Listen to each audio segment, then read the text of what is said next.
சாந்திரி பாடிடும் பாடலே மரமெல்லாம் மனிதராய் ஆடுதே.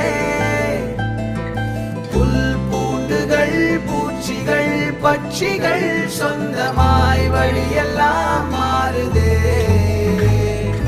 கால் போகிற காடுகள் மேடுகள் கையை சேர்க்கின்றதே இசையிலே. வாய் பேசிடும் ஓசையை காட்டிலும் அன்பின் ஜாடைகளே மொழிகளே. ஓடையா ஓடினா சேரலாம் கடலையே யாதுமாய் வாழ்வதால் நீங்களாம் உடலையே